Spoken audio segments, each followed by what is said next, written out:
All right, we are recording now, folks, and I think it's a good I way for tried folks. 3 times. Oh, you did? Okay.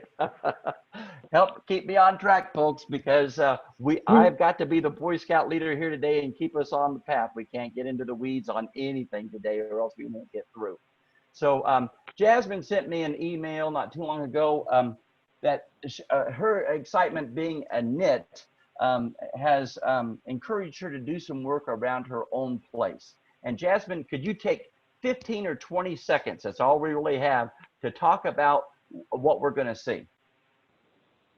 Rewilding a portion of our land, removing invasives so that we can plant natives. How's that? That's good. And what I want to show you is that a person that has I'm gonna share the screen because this is really pretty cool, and that's why I've included in the fun facts, because it is really pretty cool. All right, I've got to find so many things here I got open. I'm going to share my computer sound. I'm going to optimize it for video. I really have been doing Zoom a lot, but there's some things that okay, I'm going to just share my screen so you can see this, and then I'm going to go to it. All right, here underneath here, I've got to drag this down so I can see good. All right, Philister is being admitted. All right, so what Jasmine has is a friend and they've hired him to come over and do some work, or he's been there, and she was so excited about what I'm going to show you and doing things around her place. She was sharing the enthusiasm of master naturalists with this guy and said, "Oh, that's pretty cool." And she asked him, actually, would you ever be interested in sharing your skill and your work time with our chapter? And you'll see the equipment that he has, and because she's doing some invasive plant removal. And he said, yes, his company allows him. Am I saying this right, Jasmine? His company allows him Yes. to donate his time and his equipment. Yes, I believe the equipment would be a donation, or the equipment time would be a personal donation, but the work time would be, his company would allow that. Perfect. So I don't know how we will use this as a chapter, but I'm excited for Jasmine's excitement. And I want to let the board know that this may be a potential source of some usage of this equipment and this person's time in the future. And I'm just going to share this with you just a couple of minutes. And look at these dang trees that this machine is pulling up out here. And Jasmine, if you want to narrate a little bit, you certainly can. Please turn the volume down on the video a little bit. Sure. Okay. All right, awesome. So yes, we're looking at the land. We brought down a couple of 30-foot privets right there. He basically just went straight up to the tree, gave it a little wiggle, and pulled it up from the roots. And I knew at that point I had to record this for everybody, because all of us would love seeing these invasives get ripped up. Can you hear me? I don't see the screen changing. I am trying to get it. It stopped for some reason. Hold on a second. Okay. But, you're coming through loud and clear. Right, okay, wonderful. Thank you. The screen that you see right there after, we were not able to see the south because it was full of, those privets were just enormous. Hold on a second. The video I want everybody to see this. I have to share it again, okay. I think.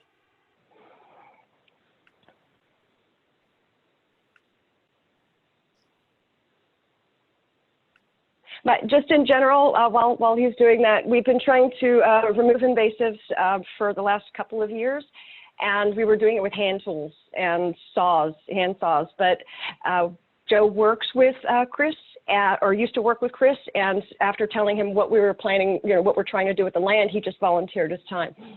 And so in the front, I'll just, Dave, you can just start the video whenever. I'll just talk to fill up the okay, I'm trying. dead air. I am trying. Okay. We have no fewer than, we had no fewer than 50 mature Bradford pears, so at least 30 to 40 feet tall.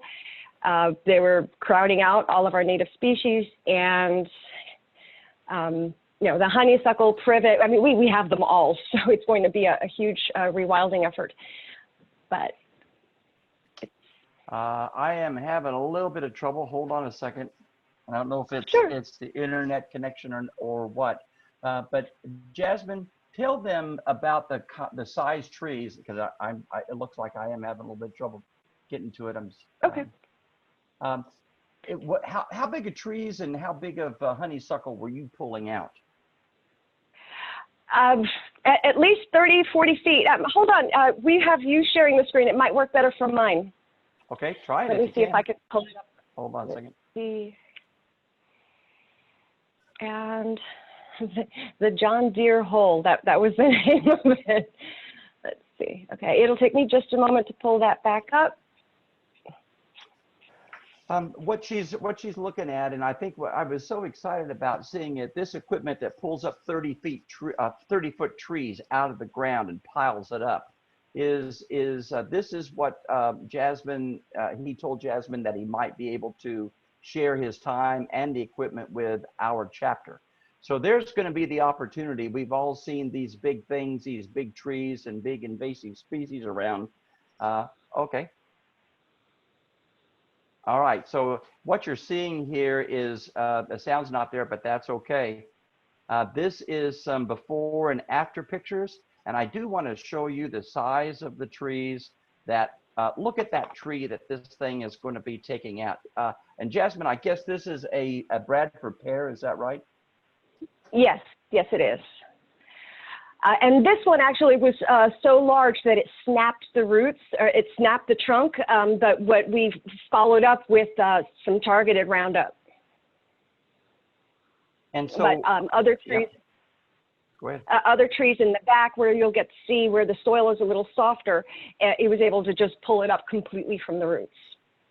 And the two prongs in the front help to loosen up that root system so it could get pulled up as much. And it does really fast work with little cleanup like this. That row had a bunch of, we're also infested with black walnuts where we don't want it. So we're just, you know, catering it to a few where we need to go. My favorite little clip right here is that bush honeysuckle. Oh my gosh, I'm so glad that's gone. And that's the bush honeysuckle right there that he's taken out? Yes, that was. Wow. And yeah. So, and I'm just going to show about another minute of this because there's a big, tall Bradford pear that he rips out of here that's really impressive. I think I could take you straight there. No, that's okay. It's coming up right now, I think. Yep. So this tree right here you're seeing, this machine is going to be ripping this thing up out of the ground. You're going to see it hauling and out of there, and then we're going to stop the video. But I think that what I want you to see, that he was taking it out. What I want you to see is the fact that, okay, Jasmine, let's see if he's doing it. Is he taking that tree out now? Yes. Okay. So we might be able to use this, and board members, I'm saying, if we get to that point, what things do we have to consider if somebody is donating this kind of equipment in time, liability wise or all that kind of thing? So thank you, Jasmine. That is so cool. Anyway, this may be available to us in the future. So a consideration from the board, if we get to that point, what just to keep in the back of your mind, what kinds of questions might we need to ask at that time? We're not going to discuss it now, but then at that point that we would. So Jasmine, thank you very much. Welcome to our chapter. Congratulations on your graduation. It's been so good to have you a part of. She is. If you haven't met Jasmine, you probably ought to do that. And if you're feeling a low on energy on that day, I think that she has enough for you and her both. So I'm getting back here to. And she makes great hand sanitizer. Okay, yeah, that's right. That's one of her business ventures. Okay, so Dave, Yep, Jasmine, yep. what's the name of the company your friend works for? Do you know? I don't know offhand. I could find out and I'll get back. I'll answer that in chat. Very Yep, good. Thank you. that'd be good. Thank you. Okay. So right now, what we have is we have the consent items. I sent this out to the board, and board, I am sharing with you that Carrie has a way of for next month and the months in the future to be able to condense all of these documents that I sent out to you into one document. And thank you, Carrie, for offering to do that. And we are going to take you up on that offer so that you don't have to be looking through each individual attachment like I sent. Board, I have consent items up there, a couple of those that leadership committee document that we are going to discuss down in the agenda. I hope you've had a chance to look at these and review them. Do I hear a motion from the board that we accept these consent items into the minutes? I make that motion. It's JB. Who? JB. Thank you, JB. Is there a second? Denise will second. Thank you. All those board members in favor say aye. Aye. Aye. Oppose, the same sign. Thank you very much. Those items are now in the minutes. And JB, I have the treasurer's report, and you see I got you down for 7 minutes, so we're a little bit behind already because of that difficulty with that. So can you go ahead and start talking, and I will pull it up. Thank you for doing that. I was going to ask you to do that instead of me sharing, and I don't need 7 minutes. Okay, good. Really, as soon as you pull the thing up, what I want to tell you is we're just rebuilding, thanks to Rose and everybody that helped with that. We deposited, you're going to see over $10,000 in sales. Okay, this is actually the balance sheet that just shows you that we have about $63,000 in bank accounts, various bank accounts. And we also have inventory and fixed assets. So totally we have equity of about $69,000. So if you'll go to, if everybody's okay with that, we'll go on to the expense side, income and expense. Okay, that's the reconciliation report. I think I got those out of order. I need that's the bank rec. That's all the bank recs. We need the P&L, the profit and loss. There it is. There we go. Perfect. All right. So you'll see not a lot happened this last thing. We did have a few folks kind of finally read their emails, I think, and rejoin. So about 3 people from the past have sent in their dues, that $90 you see up there. And then, of course, sales, that really is all about Rose and crew. And not even showing here, yesterday, which will show up in June, I deposited about another $6,300. So yay, Rose and crew. Interest, there's really not a lot of expense that happened at all.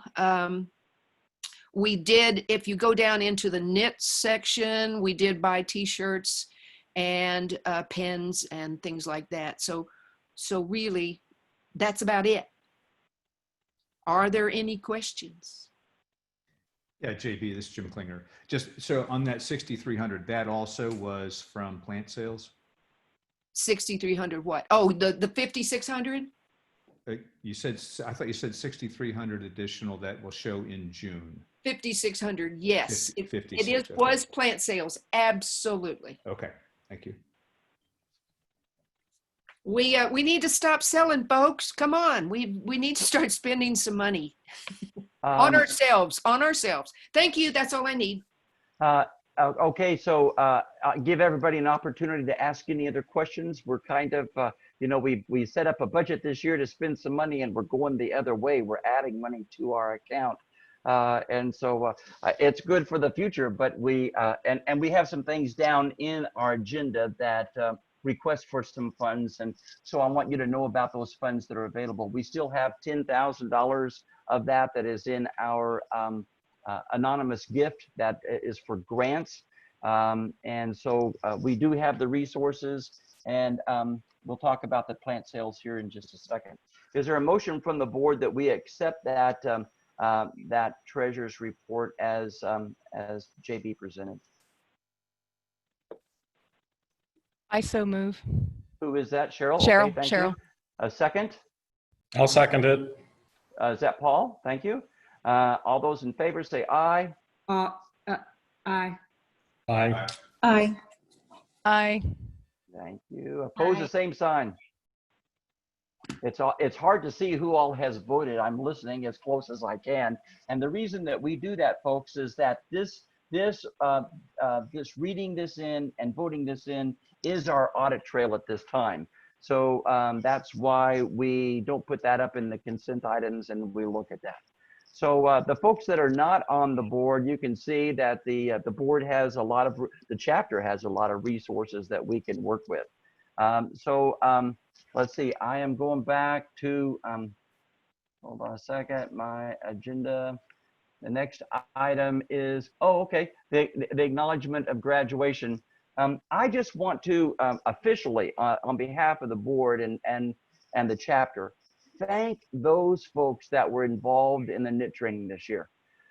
You know that, well, because of the virus, we had to rearrange our whole effort and do a lot of it in Zoom.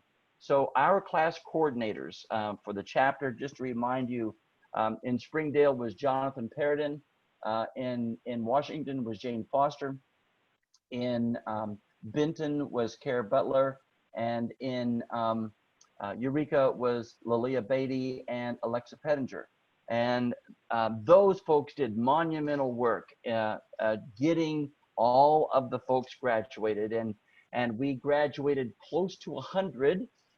And then we have 18, I think that's right what you said, JB, that are very close to the hours. And just to let you know, one of the good things about this year with Zoom is that we were able to record all of our trainings.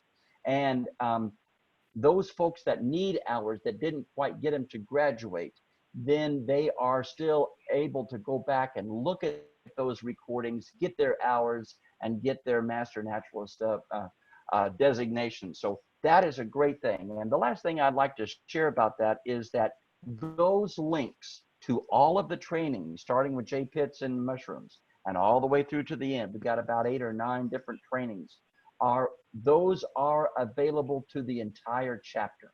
So if you are interested in going back and looking at those, reviewing them, going through those sessions, you would get continuing education hours for them. So we are not going to put those links on the website because of when we do, that opens it up to the entire population, whoever is on the website, and to protect the copyright, some of the copyright stuff and the presenter's desires, we can and in some way figuring out a way to make those links available to all of our chapter. So thank you very, very much for everybody that's been involved in the knit training. We've got 100 more folks that are Master Naturalists today than we did at the beginning of the year, and that is super duper. That is so exciting to me. Can I add one thing, Dave, please? Yep. Yeah. You're absolutely right. We officially graduated 97, but those other 18, you know, some of those are going to finish in the summer. But in addition to that, they can come back if they're needing hours. They can come back in the fall when we start over again and start registering. What I also want you to know is I already have 8 more people sitting in the wings, foaming at the bit, that I've contacted that want to join us next January. So come on, let's gear up here. That's all good news. Okay, I'm being the Boy Scout. We've got a lot to cover and a short time to get there. So Cheryl, you have your update. You gave us the update and about the web changes that have occurred at the state level that you've implemented. By the way, Cheryl is our state webmaster and our chapter webmaster. Cheryl, do you have something that you would like to share for a few minutes? Yes, I'm going to share my screen really quickly here. I am working on updating our homepage. I haven't had time because there's been so much state stuff going on, but I'm updating it with an eye to our current situation, that we're not able to volunteer with some of our regular activities, and some of the continuing education may not be available. So I just wanted to ask, this page is in the early stages, but I am gathering things, and I'll put a notation about the knit trainings that they can ask for links to those. I am gathering things that look like they would be suitable. For instance, I chose the Understanding Turkey and Quail because of the emphasis of quail at the New Nature Center. And I looked at our guidelines. We sometimes say it needs to be Arkansas, but our guidelines don't say it has to be Arkansas, but rather it's in line with our chapter goals and areas that we focus on. So I've tried to look at the areas that we do knit training in and look for things. And I'm just asking the board, is that the proper procedure? Is just to get things that are within projects we work on? Does it need to be Arkansas? It doesn't say that in our guidelines, because there's a really nice Grow Native webinar, but that is over in Missouri. It's in the Ozark part of Missouri. So I'm just looking for a little feedback on this. This is not public yet, so you're not going to be able to go look at it. But this is kind of Cheryl, where I'm headed. just a thought on that is that I Mhm. think that, and this certainly would fall under the umbrella of Care Butler as our Director of Continuing Education. And I think that her input on here, but I know that Care would say this, I've heard her say it a lot of times, if it's not given in Arkansas, could the information be applied to our region? And certainly things in Missouri, especially with the Ozarks, would apply because we use the Missouri Wildflower Book for our knits. And so I think that would be, but I would certainly run all this by Care. I think that this is a great idea, since we are going to be maybe doing some more remote learning instead of gathering. So board, any thoughts or suggestions for Cheryl? We got about another minute or so that we can spend on this. Well, a good example of something that's not really local is Doug Tallamy, but everything he says is applicable to anywhere, you know, so there are going to be continuing education possibilities that may go beyond our borders, and I think that's perfectly okay. Yeah, and Hey. that falls right in with the book that we give the Yeah, sure. Any other board thoughts about this? Can I just add one thing about Missouri, since Sure. I am a Missouri resident? One of the reasons that I decided to become an Arkansas Master Naturalist was that actually, as the Northwest chapter, everything that you guys teach about relates more to my farm than most of the state of Missouri. That being said, there is a lot of overlap, and I don't understand why we can't share Missouri things in Arkansas groups, regardless of whether they're already being done there or not. It doesn't really, the state shouldn't matter, it's about the region. And That's right. Ozarks is a huge region. You're right on. And I want to mention this, if somebody that's not a board member that has a comment, please feel free to share a question or a comment, any of that. So we have, we're going to move on here in a second. Can I say somebody- one? Yeah, Can I say go one ahead. last thing? Sure. And that is, we do have a YouTube channel. This is the same place that the knit tradings are on, but they are unlisted by request of the presenters, but these are not. And so there's also a link that you could just go browse, and please suggest things if you know it. Not everything has to be on YouTube, but it's a real convenient way to get stuff. Cheryl, I think that if this gets published, I think running by Care is a good thing. And I haven't heard any negative comments from the board here. Once it's published, I think we ought to announce that somehow to the entire chapter that that's available. I have a question. This is Who- Grace. Yes, This Grace. is Grace. Any idea as to when this might be available, Cheryl? I'm shooting for the next week. Oh, really? Yeah. Oh, wow. Okay. That's So I great. think that this page is ready. I think it's just a matter of publishing it out on, I think, excuse me, Cheryl is just trying to get our feedback before she makes it public. Super. Right. It's the page that this links to that still needs work. Not this page. One more question, Dave, you talked about the NIT, continuing education. How do we get to that? I think that one of the things I'll probably send out an email to the group, to the entire membership, because those are unpublished links. Then what I'd like to be able, and you can request that anytime from Cheryl or myself. We have the NITs go through the class coordinators, but they're kind of out of the loop right now. So Grace, if you're interested, send an email to right now to Cheryl or myself, and we will send you that entire page. I think I will list them here too and just say, ask Dave or Cheryl for the link to this presentation. Yeah, good. The names of the presentation. Right. Good. About another 10 seconds. Anybody got another thought or going to keep us on track today? I think this is All right. really good stuff. Really good stuff. Good. Thank you, Cheryl, for that. That is going to be good stuff. Going back to my agenda to see the next item. Okay, the update on the plant sales. I'm just letting you know how we've done this so far. Just a moment or two about this. Rose, are you here? Rose is involved with some family stuff, and so she sent her report. But you heard from JB, everybody, that we have generated, no, not we, the team out at Rose's has generated around $16,000 worth of revenue for us in plant sales this year. We've done that in 3 places. We've done that at a Master Naturalist, our member sale, and we've done that at Master Gardener sale, and we did that at a BGO sale, Botanic Garden of the Ozarks.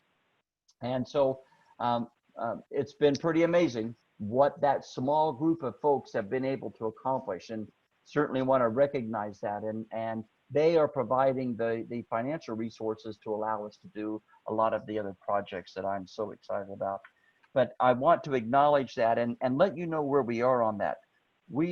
She would make those available to any more member that is interested in those plants.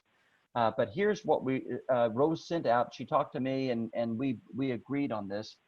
She sent out an email to a lot of our partners that we could utilize, and even some folks that like schools and those kinds of things, the state parks, and making plants available to them at no cost now, as a way of gifting to them. Rose wants to reduce, she's taken the load, or the biggest part of the load, of watering and maintaining those plants, because nobody that is up there around the greenhouse in groups. So she is wanting to reduce her inventory so that she doesn't have to do so much through the heat of the summer. So she has contacted a number of organizations that says, if you're interested, we got some plants. If you know of an organization that, you might talk to Rose and say, did you send to them? Could we make some plants available? What they're doing is, Rose, just for a moment, she's gathering the plants together, putting them at the end of her driveway, not present when and then they come and pick them up and then take them. So there's really no personal contact. She's being very careful about the virus and social isolating. And so they have done some of you have been involved out there with her work. I just want to acknowledge that and say thank you for the work and the revenues that and the resources that you provided. If you have a chance and you haven't, maybe a note to the team out there. If you want to send an email to Rose and the team, that would be great. I'm pulling back at my agenda. Any other thoughts about that? Rose just signed into the chat room. Oh, good. I have a question. Yep. Who is this? Karen Mueller. Hi, Karen. Hi there. I'm curious about native plants being planted by the city in places like next to sidewalks and that kind of thing. Could some of the plants be used that way? Absolutely. That's exactly what Rose is hoping for is, I know that she's trying to make some plants available to folks like Rogers when they're doing, Phyllis Astaire has been involved in their butterfly garden, City of Fayetteville. I mean, if you see an opportunity, we're really not looking at individuals. We've done that with sales, but if there is a city or an organization, a parks department or something like that, that could utilize that, you might just drop a note to Rose and say, here's a possibility, have we contacted them? Yep, great question. Okay, thanks. Yep. Okay, folks, I'm going to move on. Thank you for allowing me to keep us on track. This is what I'm about to share is a big deal. And I need to share a document up here with you. I'm going to minimize this, go back to my Zoom. Tom, while I'm pulling this up, could you take 30 seconds and just review with the board just a thought or two about that email you sent to the board, and so other folks that aren't on the board can hear what your thoughts were? Sure. Several years ago, we were having issues with our leadership continuity, particularly we would elect a president-elect, and then that person would find a conflict, wouldn't be able to proceed. And so one of the things that we felt we were doing an error was trying to recruit people who didn't know what they were getting into. And so we had made a policy to select our officers, or at least the president, from our board members.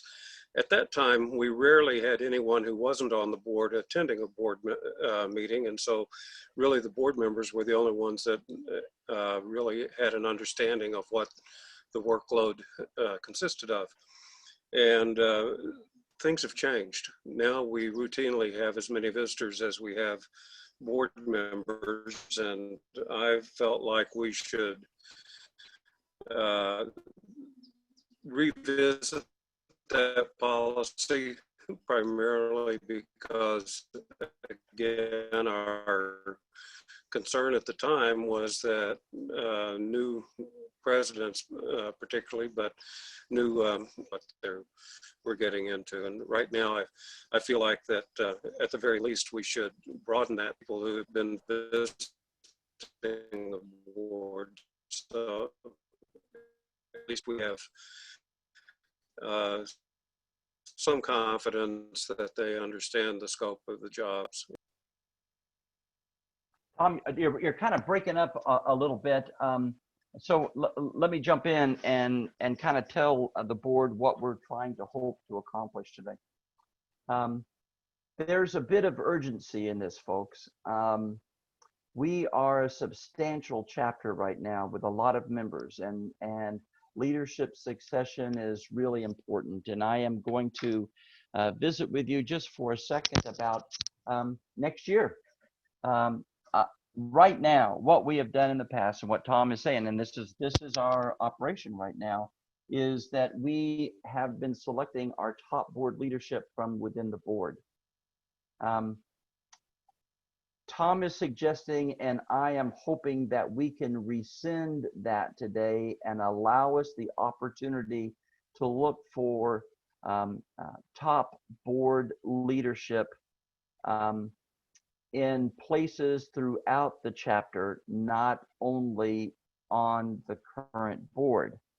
I'm going to give you a time frame. So I'm hoping that we can do that. And I'm going to ask for questions or comments or discussion about that. And I do want the board to be able to vote that. I need to see the votes, the board's favor on that.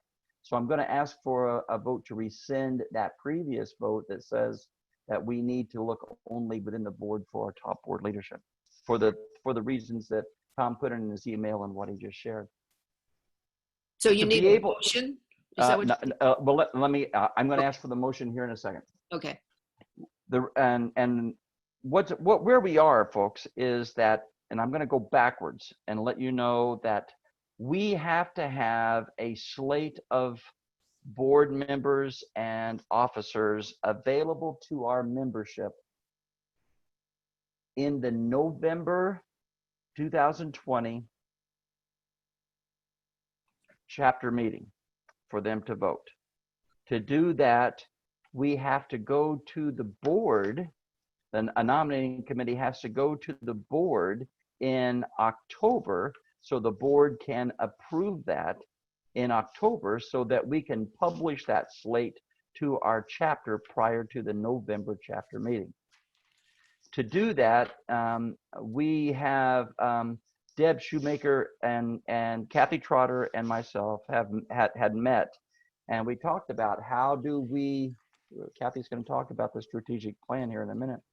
How do we set up a process that to design something that look at leadership succession and a group of folks that are doing planning plenty ahead of time? We are hoping that a group of folks can get together and by August have pretty much an idea about the positions that are going to be open for next year and have something completed and some agreements by September to be able to take to the board. To do all of that, we've got to do something now. This is not a short term. I mean, we really want to look for great leadership for our organization. And what this is a document that it's a draft document. You're seeing this right now, and I can. This was sent out to the board. Hopefully, you might have had a chance to look at this. It's the establishment of what we're calling a leadership committee. And this leadership committee, and I'll scan down through here as much as we need to look at the way that and I'm just going to look at this first part. It's a board committee comprised of at least 5 members, chaired by the immediate past president, with 2 board members and 2 non-board members. So Deb's got real specific in the design of this committee, and the purposes of this committee is to develop and well, it's threefold: to develop and manage a succession plan, and of all of our leadership positions within the organization, to assume that leadership is to assure that that leadership is developed at every level of the organization, oversee some training opportunities that might be provided to them, and to annually identify open those positions, and there's going to be some open positions this year, folks, and complete a nominating process and bring names, qualified folks, back up to the board for approval. She goes into how we do this and identifying key positions, and this is a document that I'm hoping that we can adopt or in some form here in a little bit. But to be able, and there's one other piece that I'd like to be able to share. Kathy's going to talk about the strategic plan here in a second, or Kathy and I will. And this would fit in nicely. It's not dependent on the strategic plan, but it would fit in very nicely to what's going to be proposed in the strategic plan. And it would be able to slip right in and continue functioning pretty much as this document is, with a couple of modifications. To be able to put this in place, and we, I can't stress enough, I am so proud of our chapter and where we have been and where we are going. But for us to continue our success, successful leadership succession is extremely important. So there's 3 things here. I would like to be able to rescind.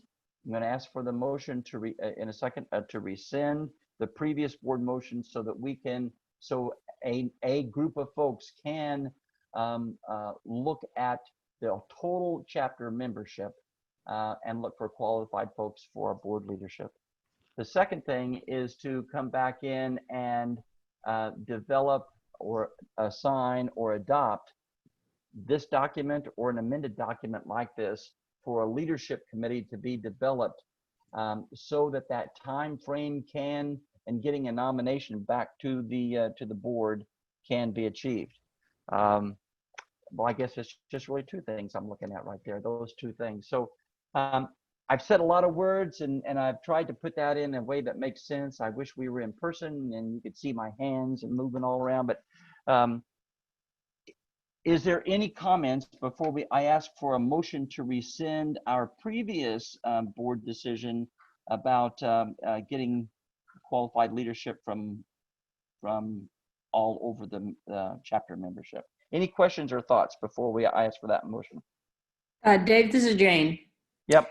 There are two things about this leadership committee draft that I really like.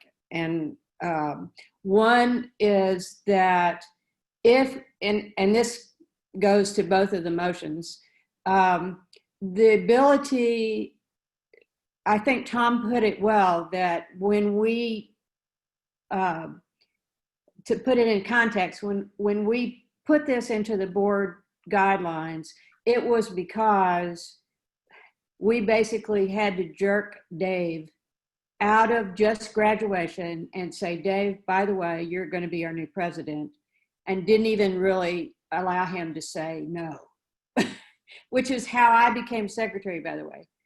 And it was an effort because no one knew what the board did to make sure people understood how the board operated. I think that Tom put it well. Even today, we have more visitors than we have board members. Sometimes we have more visitors coming to our board meetings when we meet in person than most chapters have members. So this is no small thing that we've broadened Dave, and this is due to Dave. We've broadened the way the board has presented itself to the chapter. So that's really good. What I like about the leadership thing is it allows officers to find the best people and give them some training before they actually take over the job.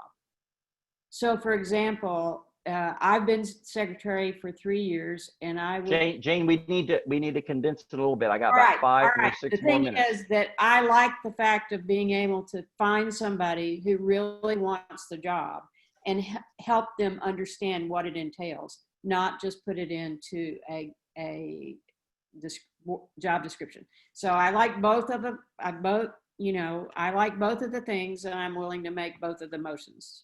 All right, we'll do that in a second. Is there any other thoughts or comments or questions? I want to make sure that you understand what these motions are going to be about. We're trying to broaden our scope of where our leadership comes from and define then a committee to be able to go out and find those positions and the persons to fill that. Board members, are there any thoughts about this that you have or concerns or questions? I want to make sure I'm excited about this, but I want to make sure that we are doing things the way the board is wanting them done. Any person? Okay, then I'm gonna do this. Jane, if you've made that motion, would you restate just I want to do the first thing first, and that is to rescind the previous board action that says that we can. I would like to rescind that motion or that vote that says that we could only select okay. leadership I from the move to board. rescind that portion of the board guidelines of choosing officers from the existing board members. Thank you. I second it. Who is that? Kathy. Kathy. All right. Thank you, Kathy. So I want to make sure that everybody understands that. Any questions about that motion? Then board members, I need for you to vote, please. Could all those people in favor of that, rescinding that, say aye? Aye. Aye. Aye. Oppose, the same sign. Great, that is great. Now that we can look wherever we need to look within our membership, I would like to have a motion to be able to take this document and actually form this leadership committee that would be, we would be defining that committee like right now. And I know that I would have to be on it, default in the definition. And I do know that Deb Shoemaker, who designed this document, is interested on that. We would identify the other members. Is there a motion that we establish a leadership committee as presented in this draft document? I make the motion that we we accept the leadership committee as drafted in this document. This is JB. All right, so we have a motion to establish this leadership committee as presented in this draft document. Is there a second? I'll second it. Is that you, Paul? This Tom? I think it was Paul. Is Paul. Okay, Okay. thank you. Any questions or thoughts or comments before we vote? This is exciting, folks. All those in favor then say aye. Aye. Aye. Great. Any opposition? The same sign. Thank you very much, board. That is going to help us tremendously in getting our leadership succession defined. Thank you very, very much. And we are within a minute of where I thought we would be on the agenda, so we are right on track. All right, so I'm going to stop sharing this document. Great. Jane, you should have this document. I sent it out, so I want to make sure that that document is in the minutes. Kathy, I'm gonna bring up the document that you sent to me just as reference and share that. And I am going to, and Kathy, if you want to unmute in case there's any questions about this, or start talking about the strategic plan committee and what we would like to be able to do.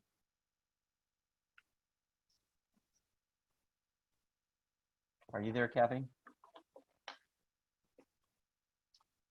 I can't see your face because I've shared a screen. If you're there, Kathy, could you please unmute your microphone?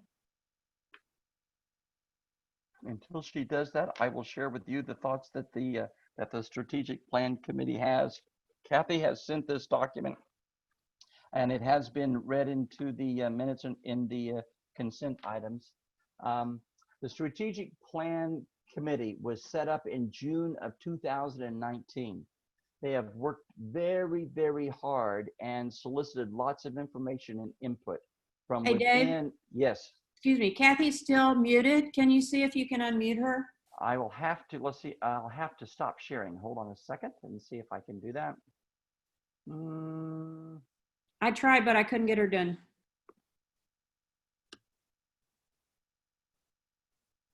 I am trying. Hold on a second.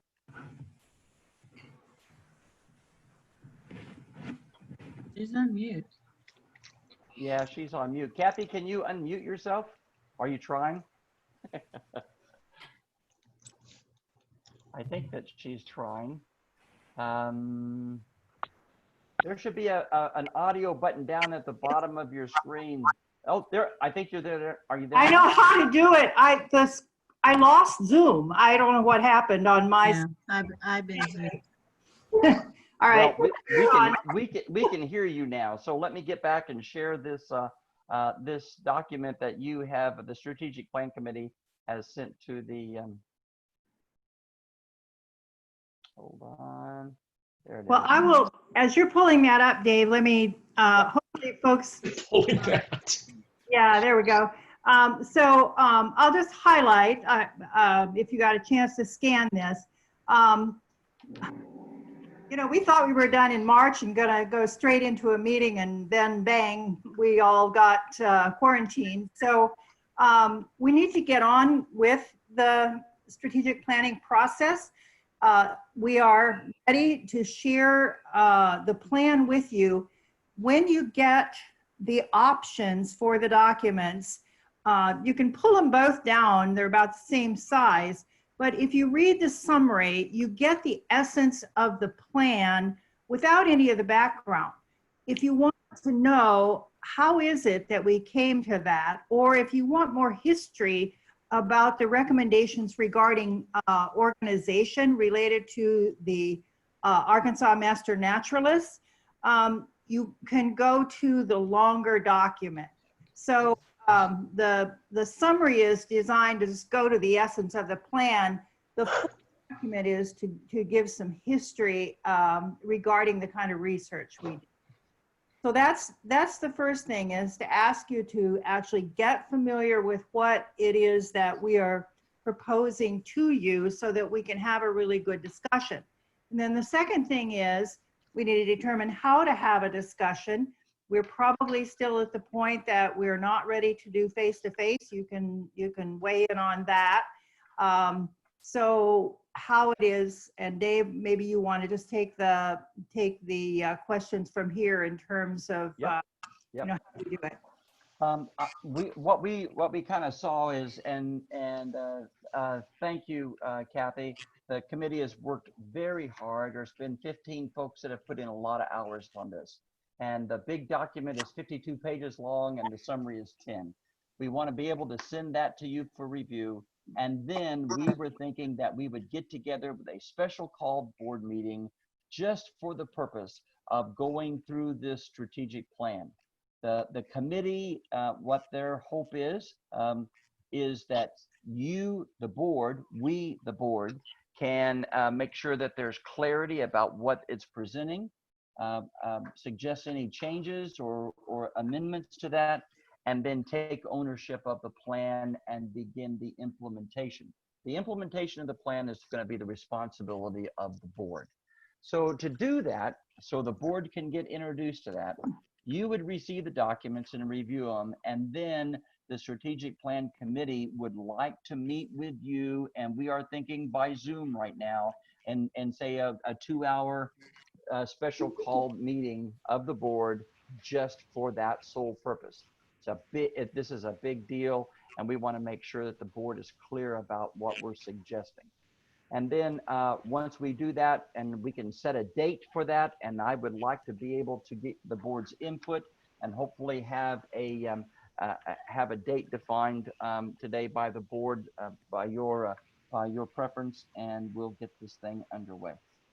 So what I'd like to do is to say thanks to Kathy and the committee. Great job. And that document is ready to send out, and you're going to be receiving that. And then what day would the board like? I'm asking for any preferences or dates that don't work. I think that the only thing that wouldn't work for us was, I think it was a Thursday. I think is that right, Kathy? And then there are some on the committee that work in the daytime during the week. So evenings or possibly on a weekend for a couple hours. So I'm asking for the board's input, because we need to come up with a date to be able to share this plan with the board.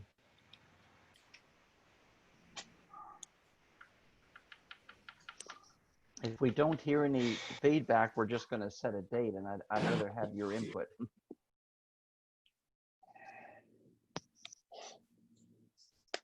Well, while people are thinking about that, Dave, and maybe have some thoughts, I'd like to give people some time to do that number 3 next step, which is to really think about, as you read the plan, think about it enough to write down questions, things that are not clear, comments, and particularly think about how the plan works with what you've experienced this year.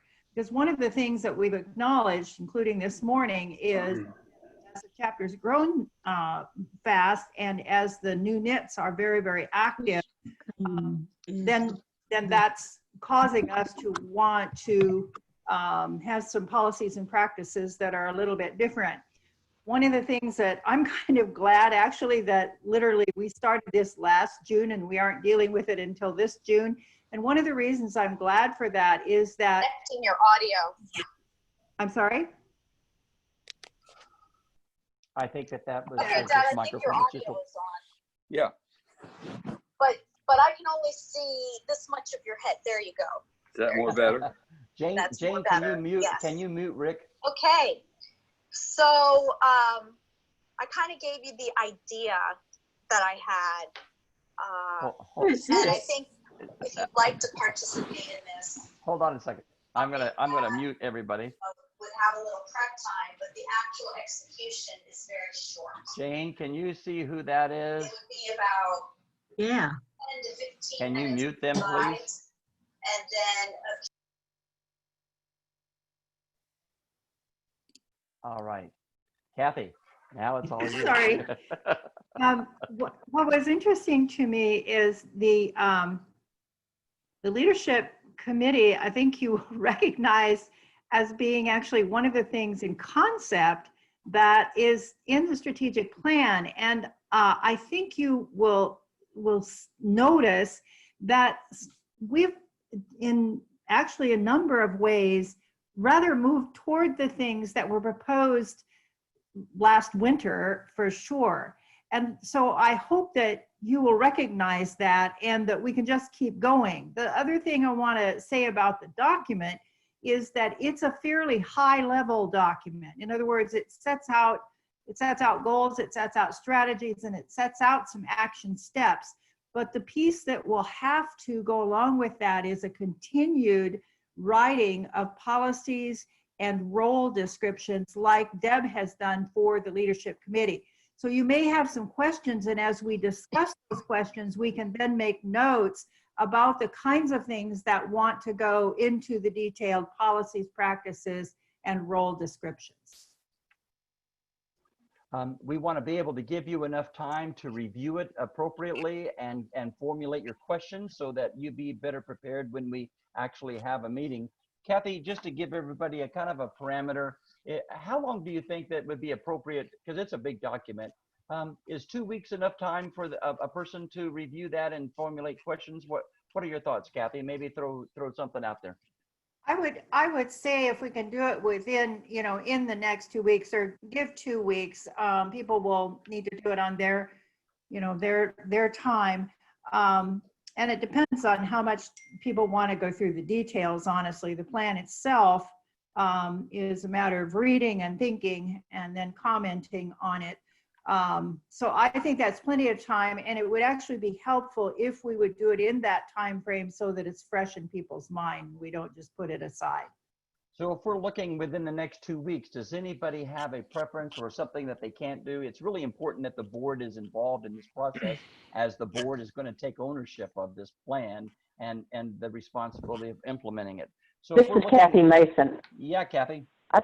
I propose that we have the meeting on Thursday, the 18th at 6 p.m. It's important that Kathy is there. Kathy, are you there? Are you available on that date, Kathy? This Kathy, yes.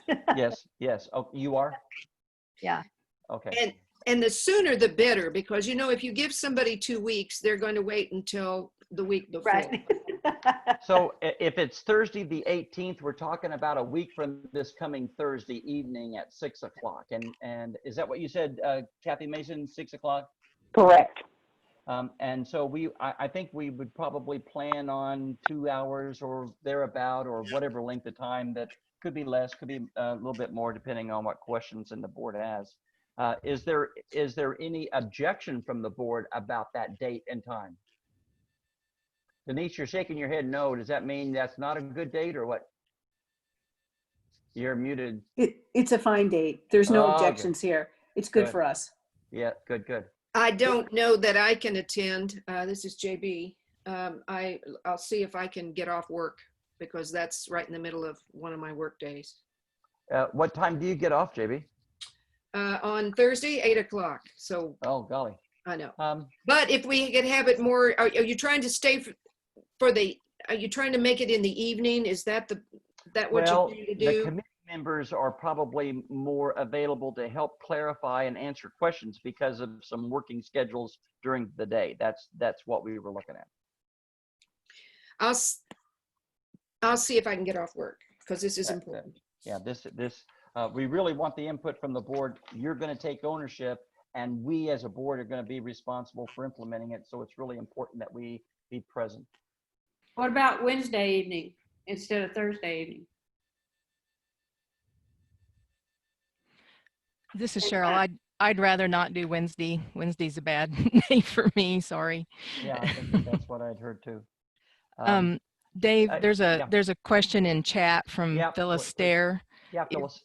Is the strategic planning only for board members? Yeah, this first, good question, Phyllis. Thank you for asking that. I think that this first meeting is, and part of the role of the board at that meeting will be to determine how do we roll that out and present it to the bigger membership, because there's a possibility that the board we are suggesting as a committee what the board adopts. They might change or tweak or whatever. So this is kind of a working to adopt the document. And part of the role then of the board then will be to define how that's rolled out to the chapter membership. So this won't be just for the board and the committee. Dave, can I make a comment? Yep. It will also be helpful if people will send, I think they should come to you and you can forward to the committee. But, you know, we can begin the conversation ahead of time in terms of either affirmations, questions, or disagreements or misunderstandings. So that would help prepare us Absolutely. For conversation.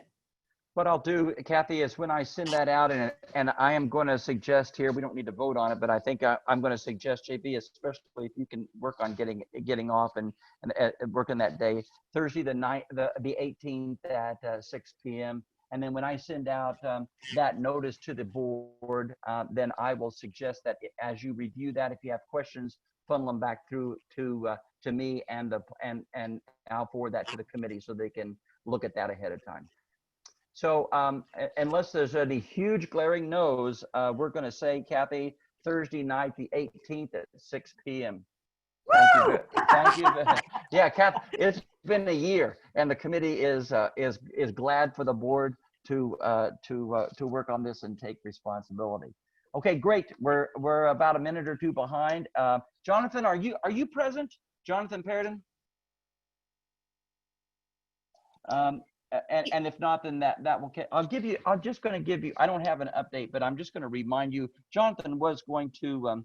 We have just board members. I'll just remind you that we have a formal collaboration at the Lake Springdale Trailhead with the City of Springdale Parks Department and the Wild Ones chapter, and we are developing a plan to be implemented there to plant native plants at this trailhead. Just a reminder, this is a major project, and we own this project. This is our project that we have gathered collaboration with the Wild Ones chapter and with the City of Springdale. IRWP may be involved in it as well. But it's going to be great volunteer opportunities for us. We have an architect, Steve, I can't remember his last name. He's on the board of the Wild Ones. He is designing actually a landscape architectural plan for that trailhead. And it's within that committee, and they're reviewing that. Jonathan Perrodin is our project leader on that. He is our point person. So I think he was just going to pretty much say this. We have documents available, nothing really that we need to show the board right now about anything, but just to let you know that that is a major project for us. And that trailhead is at the intersection of the Greenway and the spur that's going to go over to the Nature Center. And so there's going to be lots and lots of traffic there. There's opportunity for, and actually Springdale is going to be responsible for some of the funding for that and the equipment. So just to let you know that is in place. We as a chapter will be given the opportunity to participate in working on that. Dave, yes, yep. Jonathan sent a little email to you and Jane and I a few minutes ago saying he would be late. He has to finish up a job. So, okay, would you send him back and say if he's busy? I don't think that he needs to rush around attending. Yes. Thank you. The next thing on the agenda, and Kathy, this is you. This is a new concept, and Kathy, I want you to talk about, and board, we need your input about what Kathy is going to be presenting. So Kathy, Kathy Mason, do you want to talk about what you're thinking about and what you and Steve have been working on over at Lake Weddington, or your thoughts about this? Right. Well, it's not just Weddington, it's really for the whole chapter. Yeah, during the process of building and designing new bird boxes for Lake Weddington, Steve came up with the idea that this might represent an opportunity for us to make money by building and selling a more artful version of the bird boxes that we're currently using at the plant sales, for example. I could also envision us selling these bird boxes at the state meeting, or we might be able to engage in a partnership with Arkansas Game and Fish to sell the bird boxes at the new nature center.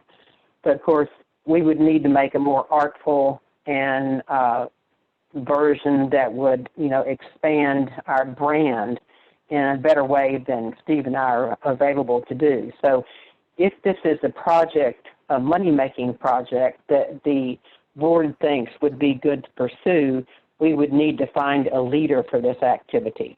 So that's it in a nutshell. Kathy, a couple of thoughts, and I've been thinking about this. And she had also mentioned in the email that she had sent to me that they, not just bird boxes, but the possibility of a bat house and those kinds of things.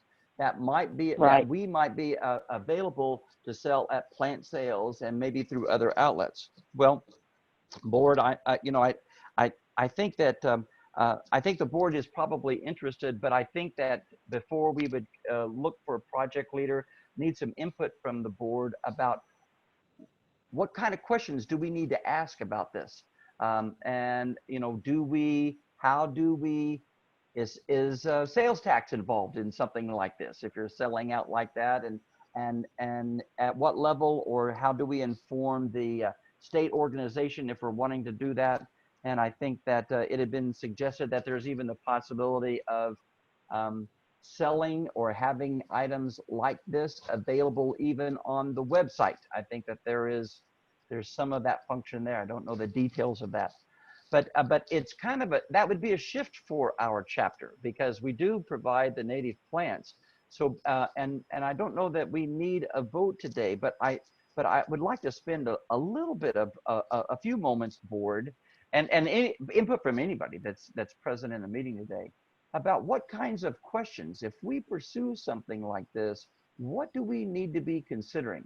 What kind of questions need to be answered just to make sure that we do things the right way? So it would probably be where that would come in, it'd be a volunteer effort on our members' part in building these boxes and doing that kind of thing. It might be an outreach effort on ours as well, if we brand that with our logo and our chapter name or whatever that would be on the back. I'm not suggesting anything. I'm just thinking out loud because there's lots of things to consider. So board, I would like for you to give a little feedback, first impression, thoughts. Where do we need to go with a suggestion that Kathy and Steve have come up with? Phyllis Dare had a question about what type of bird box they were thinking about, and maybe that's something that's under discussion. Yeah, well, it could be. Kathy, do you have any thoughts about that? Kathy Mason, are you still there? Yes. It could be any kind of bird box that we want to do. We currently build the bluebird boxes, but it could be other things as well. I think we're looking at instead of the specifics, and it could be a broad range, it's looking at providing a product to the community. And if we do, how do we do that? Or what do we need to consider when we do that? Well, I don't mean to rain on anybody's parade, but we have got to be very careful. We are already pushing the limit, not only with our own organization, but with the state, of making too much money and becoming somebody out there that provides a service. So sales tax could hit us in the face hard. And that would also mean going forward, we'd have to charge sales tax on plants. Just let's be very careful, because we've already put the state over into another income tax bracket. And if there's anybody out there that would, another vendor, we're not a vendor, we're not, but if we're perceived as a vendor, somebody could turn us over to the IRS, the state or whatever, and say, hey, these people need to start charging sales tax like us. They're a competitor. So I love the idea, but I'm just saying, please be careful. We're already on the verge. I think that's where we are, is defining those questions and saying, if we take steps toward this, what do we need to be aware of, and how do we even proceed, take steps forward? Other board members or anybody have thoughts about this or suggestions about what we do? This is Cheryl. Dave, oh, go ahead, Cheryl. I was just wondering if instead of selling them, we could say we're making them available and here's the suggested donation amount. Would that get us out of the sales tax bind? That's a good question.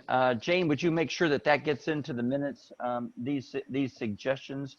Because I think that ultimately we're going to have some folks in the background doing some more research and that's a great thought.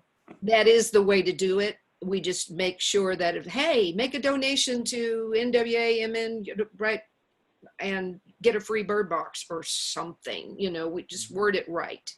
Mm-hmm. Mm-hmm. And, Yeah, and we could make the, one thing that we could do is make the suggested donation the actual cost of the production. At least. Oh, it would have to be at least that, but yeah, that's kind of the detail that we would have to work out if we go forward. Other board members, your first impressions, your thoughts, anybody that's present in the meeting, any thoughts about that? Dave, it's Denise. Grace Turley, I don't know if Grace is still on the call. She currently builds bluebird boxes for the Bluebird Society and sells them at the Bluebird Shed. So they have already dealt with some of these issues in terms of what do you sell them for? They're a 501c3, you know, what kind of profit and money and loss and that type of thing. So Grace would be a great person to get some data from, what they charge, what their costs are.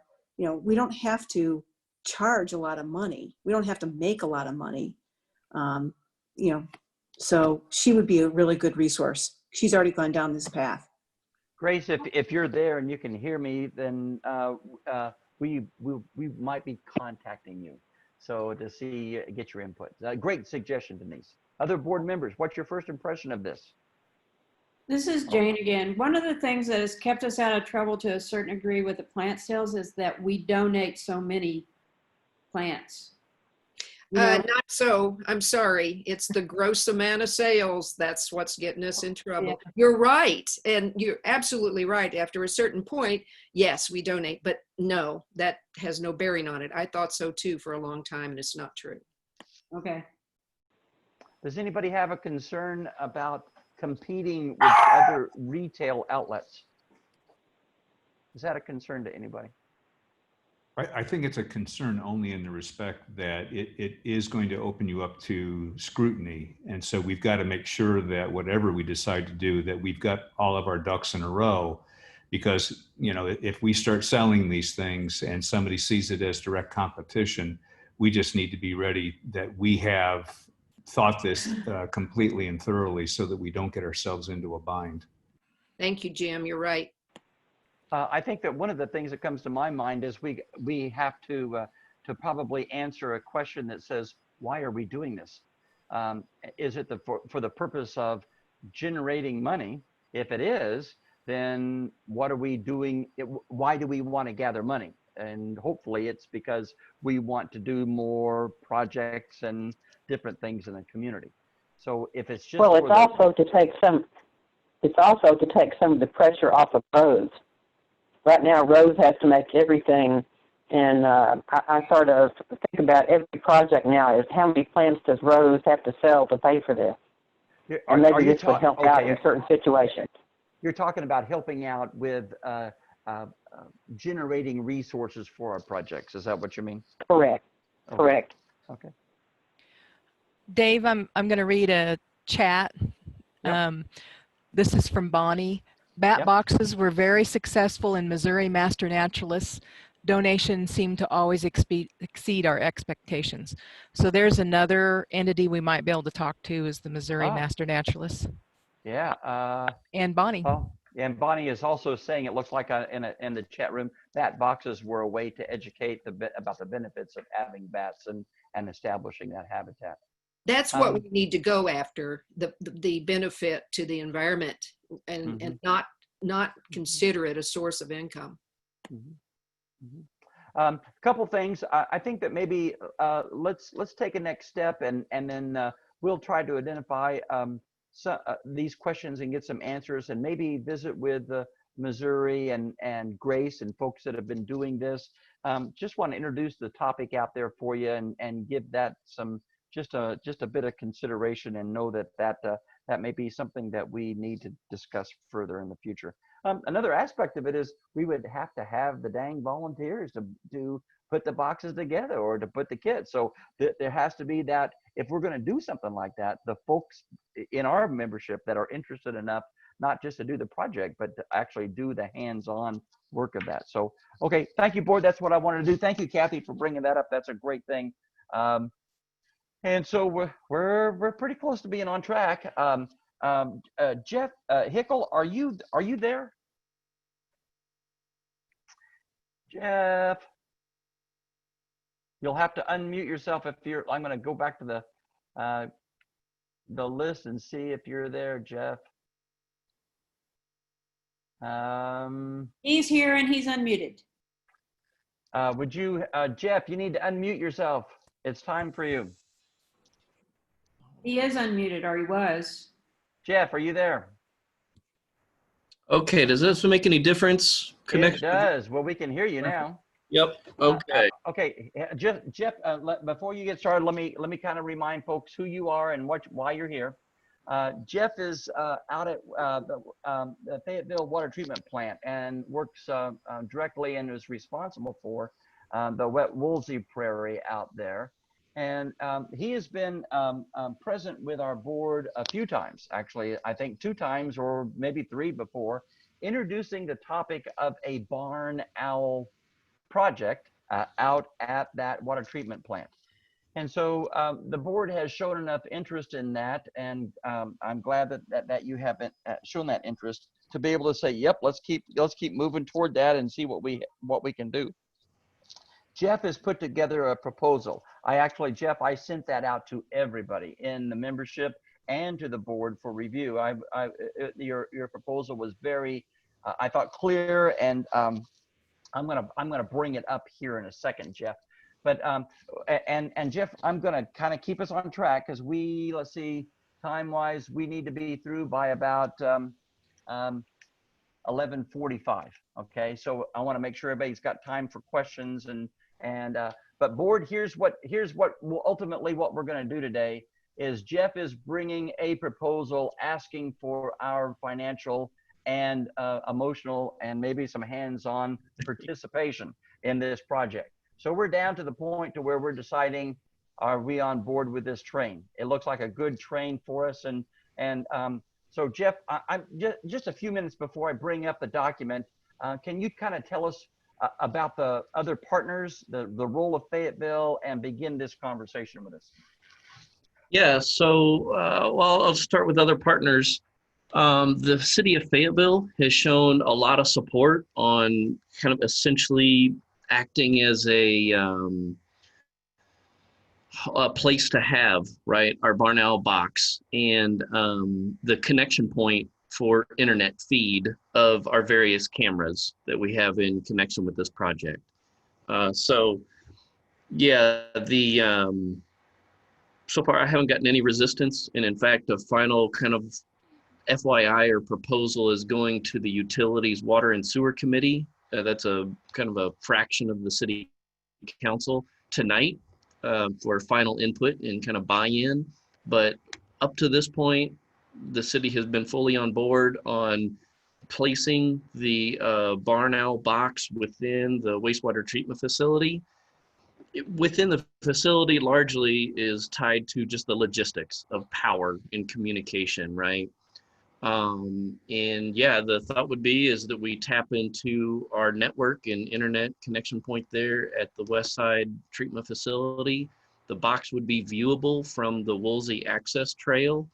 And through kind of just an ongoing partnership with the master naturalists and ourselves, we, keep up with any maintenance that comes in, is involved, troubleshooting, and then exploring what live feed of the barn owl activity looks like. Jeff, thank you so much for the document and being present with us today to answer questions. I actually have a question or two that in looking at the document and I have not talked to you about this before, so Great. hope it's not catching you off guard at all. Because, and we'll look at this document in a second, because the proposed site is right there, kind of on the north end of the office building, I call it, right there, looking out over the trail. That is within a confined area or a restricted area at the water treatment facility. So how would, if master naturalists were involved in any hands-on way of helping to look at that, how would master natural, because I think that there would be the interest in our membership to do that. How would we actually be able to access the box itself, and to help with that, since it's within a confined area? That's a great question. So the facility is essentially open to the public, let's say by appointment, or just kind of like emailing, Monday through Friday. So we've got staff there throughout the week. And so if there was like, hey, we would like to come by Wednesday afternoon to do so-and-so with the box, that's really not an issue. And then even if we meet with like kind of groups from time to time, even on the weekends. So, like one thought that I love is, let's say we have, this little clutch of barn outlets, doing like a banding event or something like that. And so if master naturalists wanted to schedule that on, say, a Saturday morning, it's just a matter of communicating with our staff and making sure that one of us is present, and we'll have the gate open, and we can kind of schedule those, I think, as needed and as appropriate. That's usually not an issue at all. All right, good. That answers that, and hopefully and we'll see if anybody else has questions. I have another one actually, and because it is on the box is on city property, who and because you're asking us for a fairly substantial financial contribution and participation in this project. Who actually owns then, since it's on site? Where is it, and how does the city see that too? Who is the owner?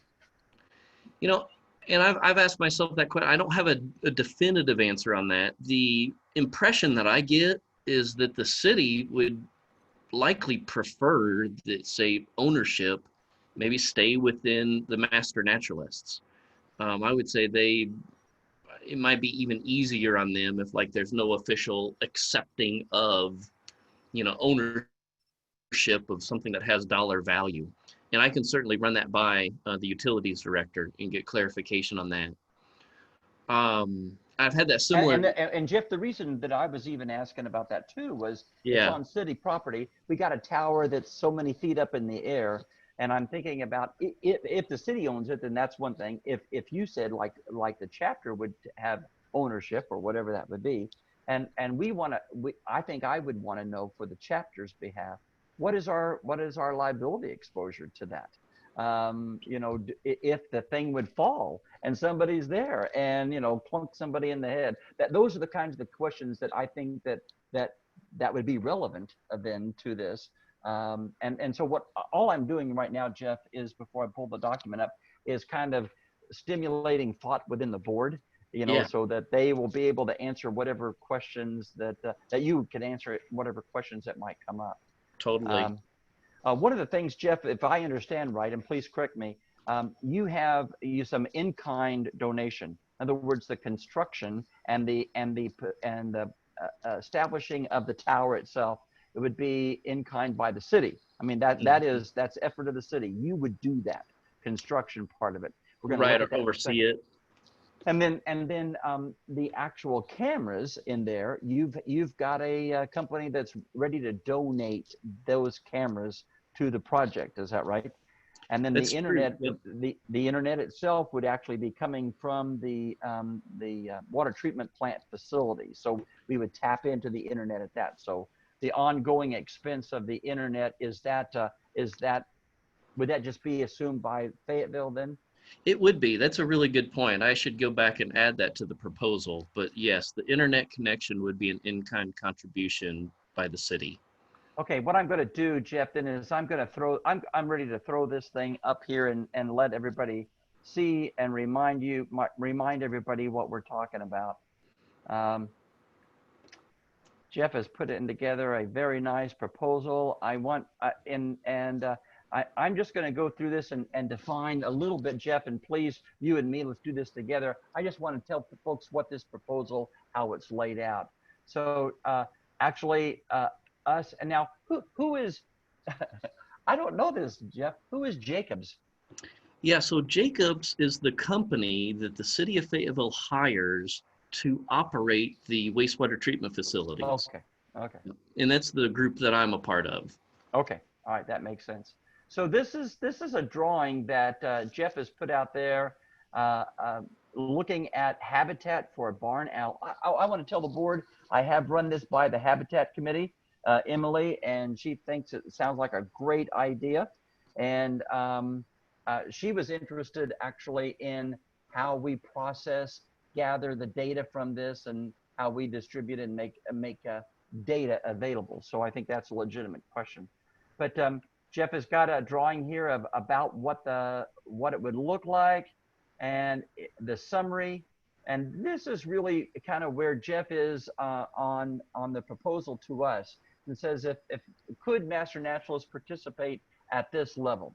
And this is looking at the, well, Jeff, you tell us what these items are. So if, you know, the $2,700, what would we be getting for that $2,700? Yeah, exactly. So just a kind of a quick breakdown I've got is we've got almost $1,000, you know, $850 there wrapped up in materials for the barn owl nest box itself. And I don't know if the illustrations there give you a pretty good idea that this is a substantial structure, right, that we're putting together. We've really tried to add a lot of elements that kind of, you know, from an artistic perspective and then just from a functional perspective. The barn owls are a little unique in that, one, the chicks can be susceptible to a number of predators that we have in the area, right? So ravens, red-tailed hawks, great horned owls, those are all going to be natural predators of even adult barn owls. And so taking some extra measures to just provide them a very safe, protective environment, we really tried to do that with this project. One of which is just the size, right? So one thing that's kind of neat about this bird is the chicks will spend nearly, 70 days of development just inside the box itself. Right? They may go nearly 3 months before they ever emerge from that box. So having a large space is really helpful for that. Part of this proposal also includes this plastic box, or what I call the attractant box. And so there's a couple of lines of thought there. One, it's going to take us a little bit, right, to build the permanent wooden box. And so in the meantime, I love the thought of getting that tower erected, which should be relatively straightforward, getting a barn owl, you know, box of some sort up and out there and just kind of like passively attracting a barn owl pair. You know, if that happens in September, you know, August, that would be fantastic. And then by the time we hit, say, the October, November timeline, when we plan on having that permanent box finished, we could just simply swap them out. I don't see any, you know, problem with the pair kind of going through that transition all right. And the wooden box really would be geared towards not only being a great environment for the pair of barn owls, but also, you know, being able to accommodate the rearing of young, which the plastic box really isn't sized for that, in my opinion. Now, the great thing about the plastic box is after you switch it out, the male, he actually needs a kind of a secondary box to shelter in, right? There's going to come a point at which when the female has an active nest, she's not going to let him stay in that box with her and the chicks. And so he needs a place to find shelter. And then actually it gets to a point where once the chicks get large enough, they run the parents out of the box. And so they need a kind of that secondary shelter during that time frame. So the thought being almost like a phase 2 is we would mount this plastic box nearby to serve that purpose. So anyways, those are a couple of what's going to be covered in the Nest Box expenses.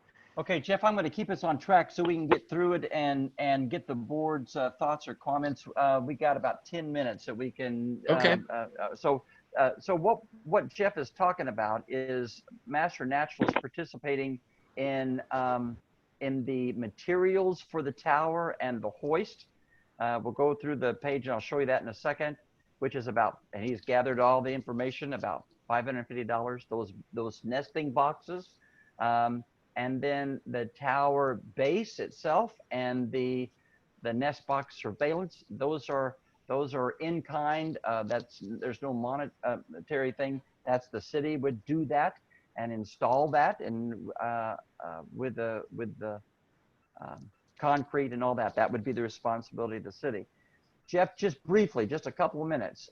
What is the video communication and networking for $1,300 that you're asking for? What is that doing us? What is that? Yeah. So what we need there is that's going to be for all of our like power cables, and we need a couple of radio transmitters, right, to transmit that video data from the OWL box to our central network. That's the nano station radios that you see there. And then we need, basically we're gonna have a web server as part of this, right? Which is essentially just a series of hard drives that's gonna store the data and then broadcast that out onto the internet, like via a YouTube channel or, you know, maybe a kind of a blog type website. And so I've allotted about $750 for that cost. And then, yeah, electrical hardware is going to be, you know, again, the wiring to get 120 volt power to the area, any electrical connections that we need, so forth. Okay, great. And what he's showing here, hopefully you can see this. This is the location that he's talking about. If you've been out to Woolsey Prairie, here is the parking area right here that you would park, and the trails that come out to the prairie itself. This is the gate that comes into the water treatment plant, and then going around, it's kind of on the north or the northwest corner of this first building. This is kind of where the offices are.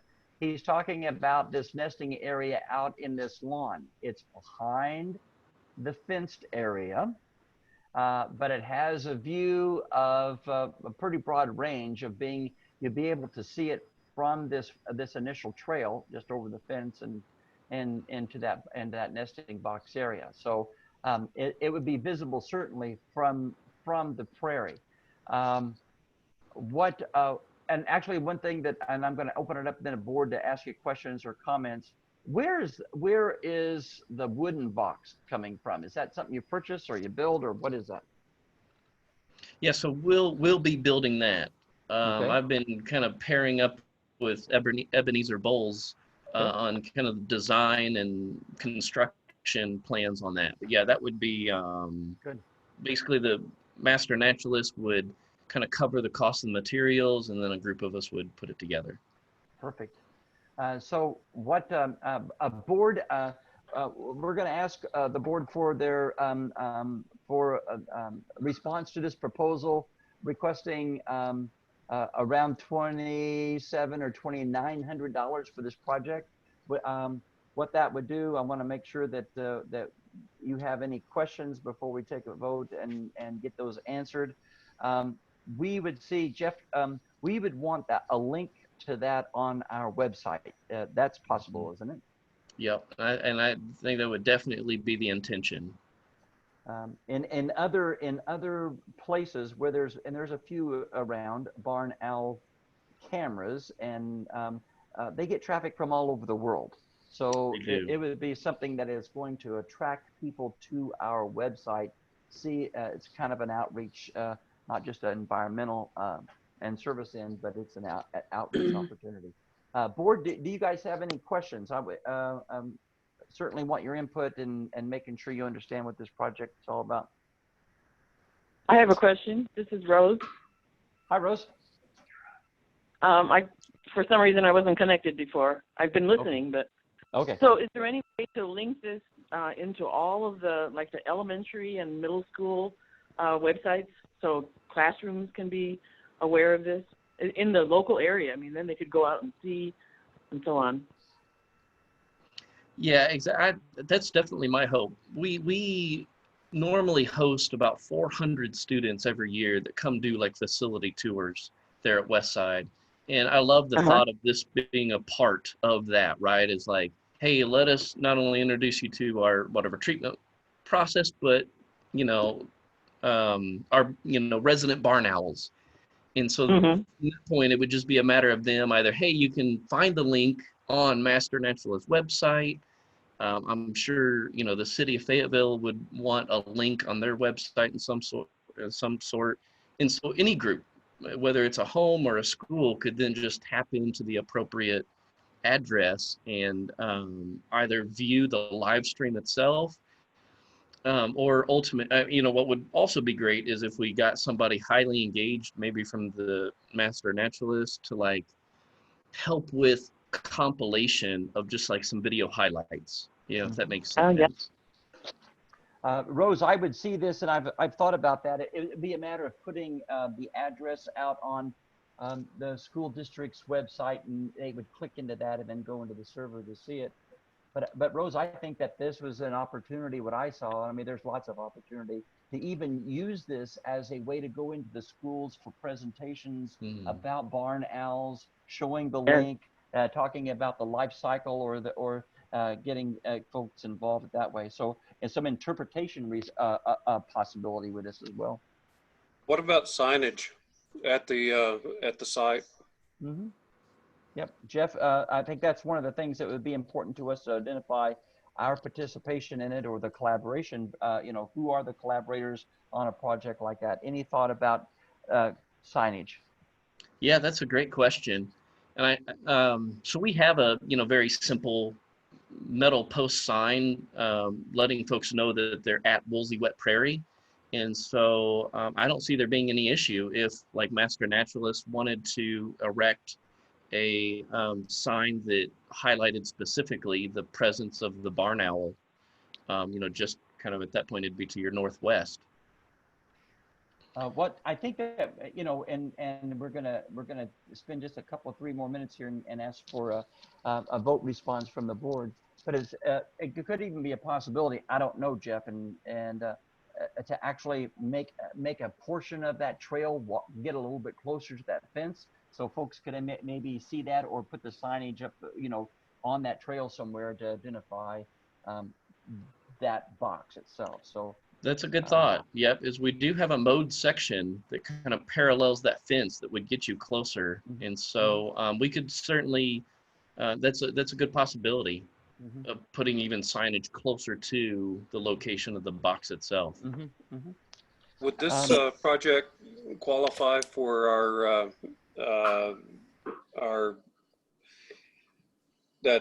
grant money that we've been trying to spend? That's my question too, Tom. Thank you.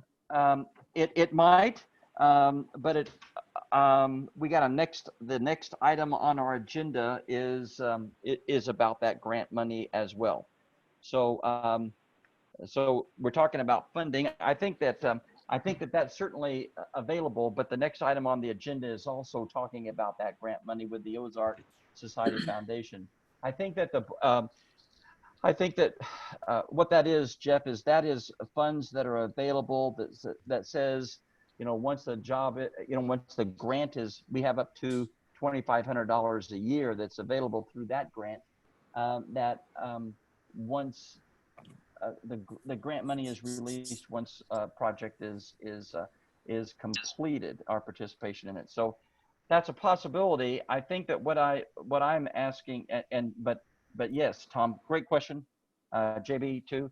But that's almost that may be part of the next item as well.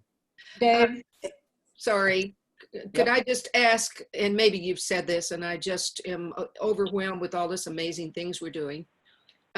Would this be a one number donation, or would it be actual cost? Would we be getting the invoices and we're paying the invoices, or is it round number that we donate? That's a great question. Jeff, how do you see that? I think that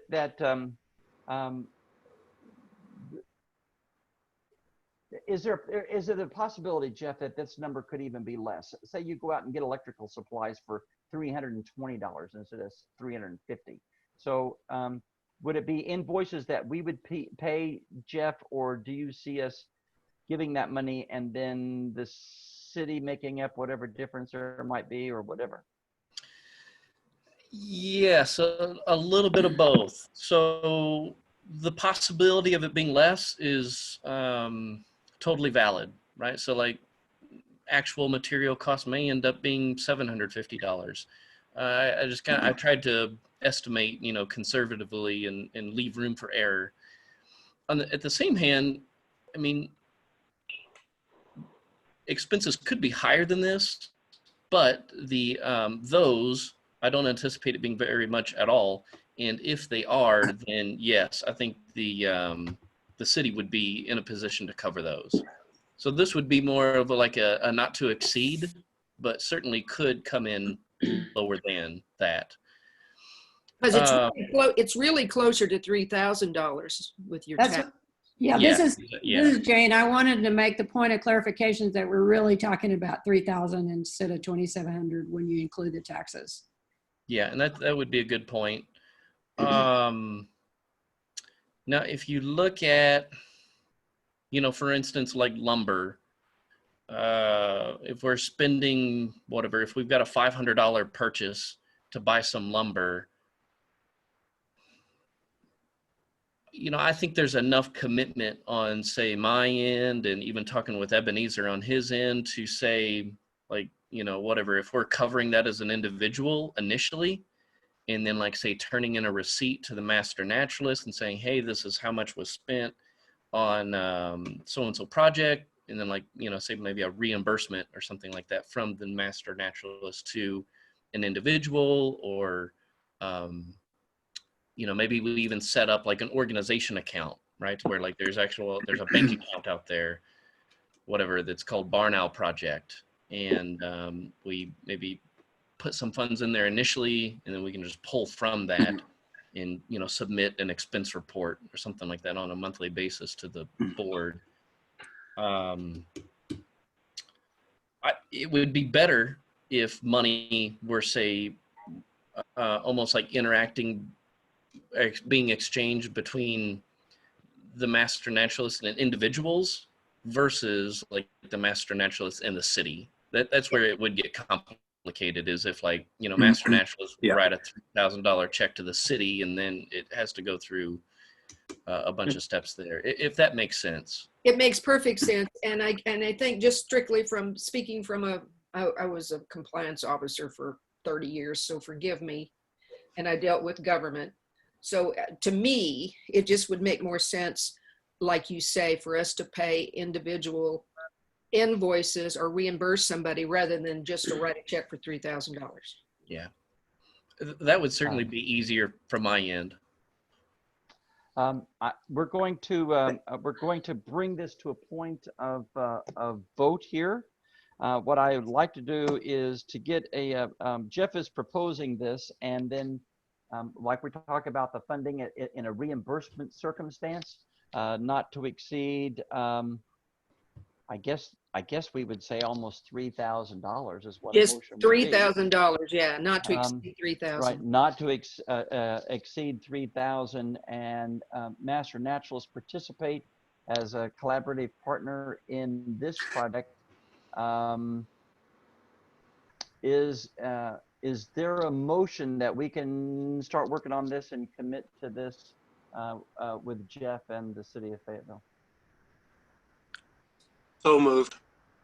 Tom Wagner has moved that we have participate at the level of not to exceed $3,000 in the for the reimbursement of supplies to get this barn owl tower erected. Is there a second? Second. Rose. Who is that? Rose. Kathy and Rose. Okay. Either one. Kathy Rose. All right, so we got a motion and a second. Any questions before we take this vote? I All have a those very, wait a Sir- minute, I'm sorry. I have a very, very basic question, Dave. It's Yep, Denise. yep, Do yep. we know that there are barn owls there in the area? Oh, great question. Because and I think that Jeff can answer that question. Very good question. So what kind of stirred all this up is last fall, I had my first barn owl sighting less than a quarter mile away from this location. So Okay. I can Yeah, so- speak from yep, personal experience. I've seen one within a quarter of a mile.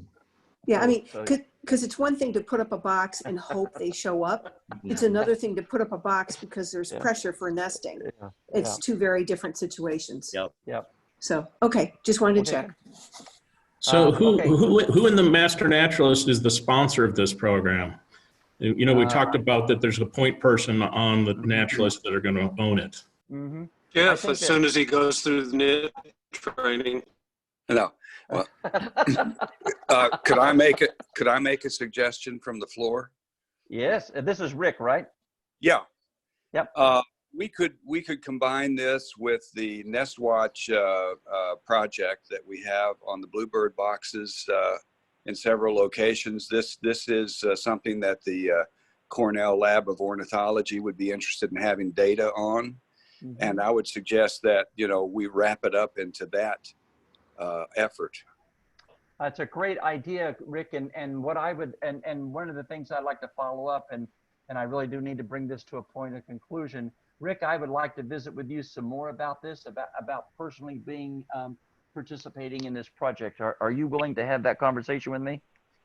Oh, absolutely. I've been following Jeff on this from the beginning. Yeah. All right.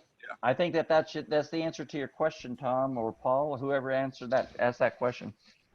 Yeah, you know what? You got to be careful here because if you bring up a good idea like this, you get to be ahead of it. well, frankly, I was thinking that we already have somebody heading up in the Bluebird box, and if we wanted to wrap them together, it seems like we already have a person standing there. Well, I think that's true, Rick, but I'll visit with you some more because I think being involved in the process of construction and getting that implemented, I think that that you may have an opportunity there. So I will visit with you some more about that. Yeah. I think we've got Eb Bowles already working in that area too, don't we? Yes, Eb is very involved in that and has been from the very beginning on this. And I think he's on the line. And so I think that there is the opportunity for project leadership on this.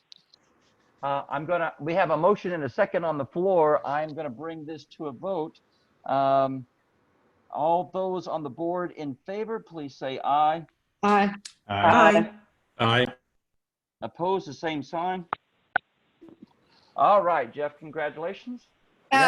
Board, here's what I'm going to do. I'm going to put $3,000 in the budget for Barn Owl Tower project. How's that? And that can go down into that $10,000 other project line that we have in the budget. Absolutely. That's exactly what I'm going to do. All right, great. All right, I got one other thing. Well, two other things, and these are exciting things, folks. Thank you, Jeff, very much. Don't feel like you have to stick around, Jeff. but Congratulations. thank you very much. I want to give you an update on the Ozark Society Foundation. I can do that. I've talked to Marvin Schwartz, who is the head of the Ozark Society Foundation and responsible for the publication of a new book that Jennifer Ogle and Theo Witzel are putting out. It is an update. Actually, it's a brand new version of Carl Hunter's book on trees and shrubs and vines of Arkansas. It's going to be a great book. What they've done is they've already had a large commitment, and I sent that document out again, board, to you all. I think I can recap it and see what your favor is. What they're doing is they're soliciting from different organizations funds to support the completion of this project. And what they're specifically looking at now, to the point where they're going to get graphic designer and the printing involved. I talked to Marvin, and he is expecting the finished book to be published by the end of the year, or within just a very short time if it's after the first of the year. So what he's asking is for organizations to participate in financial support of the of that portion of the project, the graphic design and the printing. That is a total of about $16,000. And I asked him, and actually he's actually making a proposal, a similar request to the state organization of Arkansas Master Naturalists. He's also making a proposal to our chapter. So I said, how much commitment do you have already to this? And he said he has a few organizations, and he listed them off, that were donating between $1,000 and $2,000 up to this point.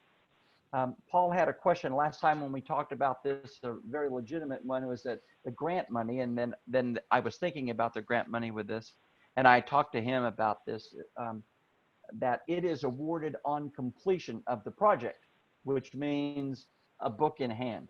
And so he absolutely understood that and said, if we were interested in participating, then we could issue a letter of commitment to them, and then the money, the funds, would be released then, and he says, as proof of the project being completed, then the chapter would receive 1 or 2 or 3, whatever, copies of this book for our library as evidence that this thing has been published and completed, and then we would be able then to release the grant money to the organization.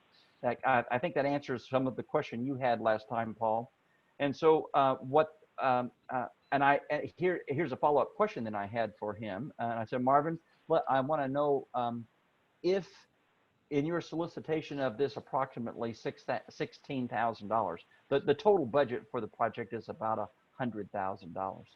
And I said, is there a commitment then by the foundation, if you only get $5,000 or $10,000 of commitment from folks, is the foundation prepared to go ahead and move forward with the project? And they said, yes, the foundation has set aside a little bit of money. They said, we are going to finish the project. They're already about $60,000 into the project. And he said, this project is going to be completed. So I felt good about that. I think it's going to be a great book for the state of Arkansas and for us individually. And the other thing about this is that if we contribute, he's asking for somewhere between $1,000 and $5,000 gifts. I mean, I know he would take anything, but I said, what do we get for that? And he said, we get a Miss Carrie. Then I would think that if we would do that, they would be involved. He would say that we would then have a short space, a few sentences or a paragraph at the beginning of the book, acknowledging all the contributors to the project. So the Northwest chapter would have a place permanently in this book with our logo and a statement about who we are or what we're trying to accomplish as an organization. So I think that answers some of the questions that the board had last time about participating in this project.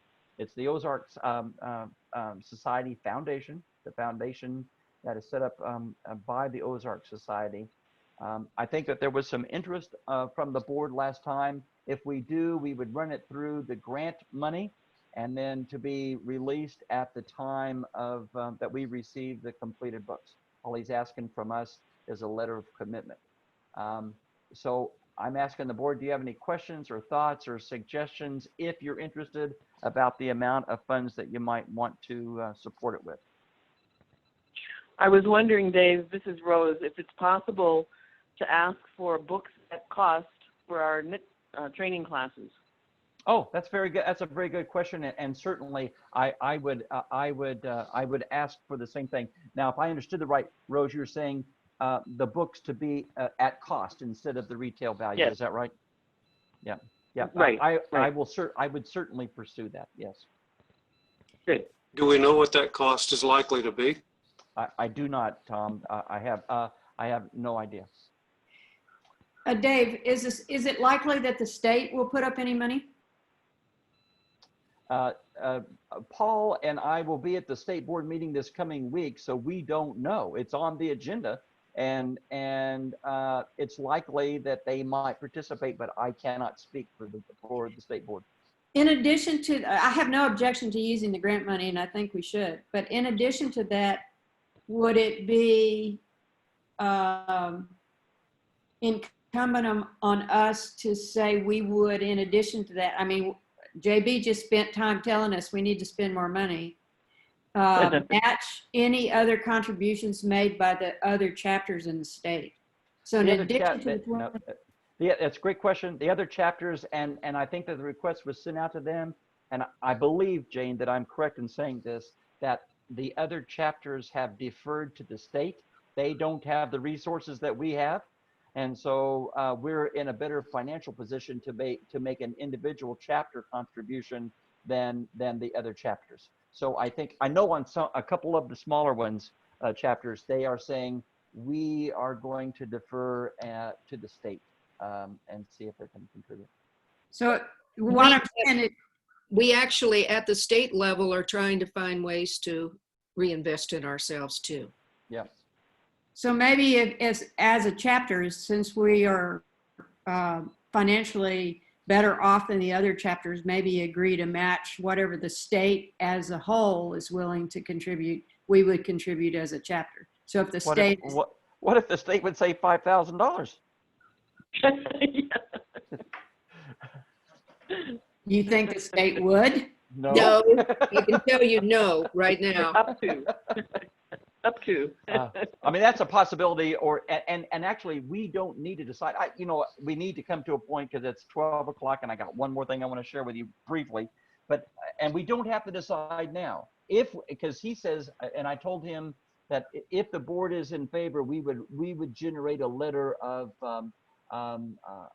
commitment, and so and we wouldn't be committed for the money until the end of the year or at publication of the book.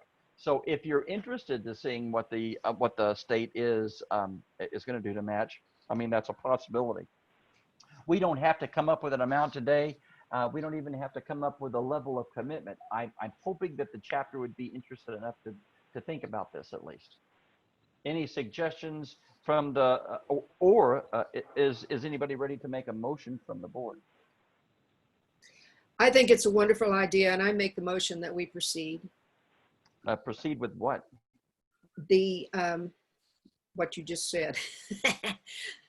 What do you want your motion for? Well, the motion is, if there's a motion, it would be to write a letter of a commitment for a X amount of dollars to the project to be released at the, to come from the grant to be released at the publication. That's what I am making the motion about. What's the X amount of dollars then? Well, we haven't decided that, but we can only do up to 2,500 out of the grant, so for per year. So I would say 2,500. Good. Tom, you need to unmute. Tom, unmute. You're not unmuted yet. Nope. There we go. We had 2,500 committed for a project that didn't materialize. Can we allocate that money from this year's grant? That's what I'm suggesting. Yeah. Remember, that was the homestead, the Woolsey Homestead Prairie Project restoration that didn't go. So are you saying $2,500 from the grant money then, JB? Is that? I am. I make a motion that we proceed with the letter of commitment for up to $2,500 out of the grant fund. I have a motion on the floor. I second. Who is that second? This is Jim. Thank you, Jim. I have a motion and a second on the floor. And then all those in favor say aye. Aye. Aye. Aye. Opposed, the same sign. Wow, we got some. Remind me the name of this project. Remind me the name. What shall I call this in the? It's the Ozark Society Foundation book publication. Gotcha. All right, and so the last thing I want to do is I want to, and I just got this yesterday, and this will just take a second. But this is exactly. Look at the varied things that we got going on. Chapter. We are really broad in our impact. But this is something else I just found out about this yesterday, and Steve Allred had told me about this, and You haven't even seen this. I'm just, this is a kind of announcing and just informing you. Steve is a retired person from the Forest Service, and he has been working with the Forest Service. They had contacted, I guess, Kathy and Steve, because of the Lake Weddington is part of the forest, of the National Forest out there. And the National Forest, it has opportunity to receive grants from lots of places, big time money. And so what they had done, and they approached Steve, I guess, and Kathy about the possibility. Steve wrote up, and I'm going to send it out to you so you can see it, a grant proposal for an organization out of the eastern part of the United States for $13,000. And that grant proposal, the way that, and Steve is actually the one that spent the effort to develop the proposal. And this is going to be $13,000, and it would, and actually the Forest Service is interested in getting that money and using it for this, to reimburse us for the bird houses, the bluebird houses, and expanding that trail out there. $11,000 of that 13 would be for signage on the trail and interpretive signs where it involves an interpretation and how, and I think it's a great opportunity, Denise, for interpretation and how we present ourselves, and with our probably our our logo and participating in the project.